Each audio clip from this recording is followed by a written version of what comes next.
புத்தேரியில் நேற்று போலீசார் நடத்திய கஞ்சா வேட்டையில் 3 பேர் சிறையில் அடைக்கப்பட்டிருக்கிறார்கள். அண்மை செய்தியை பார்த்து வருகிறோம்.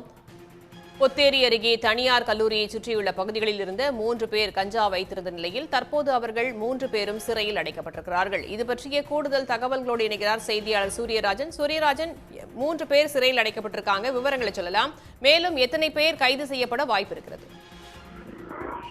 கண்டிப்பாக. அதாவது செங்கல்பட்டு மாவட்டம் பொத்தேரி பகுதியில் ஒரு தனியார் கல்லூரி, பிரபல தனியார் கல்லூரிங்கிறது, கல்லூரியை சுற்றி இருக்கக்கூடிய தங்கு விடுதிகள் நேற்று காலை முதலே மறைமலையினர் மற்றும் கூடுவாஞ்சேரி என பல்வேறு பகுதிகளில் சுமார் 500க்கும் மேற்பட்ட போலீசார் அதிரடியாக சோதனை செஞ்சாங்க.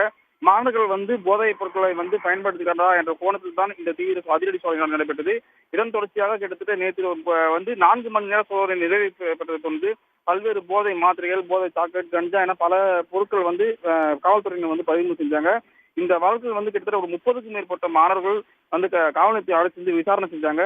இதில் இந்த வழக்கில் பார்த்தோம்னா கிட்டத்தட்ட கஞ்சா வியாபாரிகள் 3 பேர் மற்றும் ஒரு மாணவர்கள் ஒரு 11 பேர் என கிட்டத்தட்ட ஒரு 14 பேரை செங்கல்பட்டு நீதிமன்றத்தில் தற்போது நீதிபதி முன்பு ஆஜர்படுத்தினாங்க.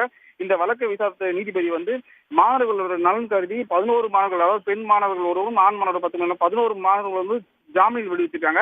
மேலும் 3 பேர், அதாவது கஞ்சா வழக்கு தொடர்புடைய முக்கிய குற்றவாளிகள் 3 பேர் 15 நாட்கள் நீதிமன்ற காவல் வைக்கணும்னு சொல்லிட்டு நீதிபதி உத்தரவிட்டாங்க.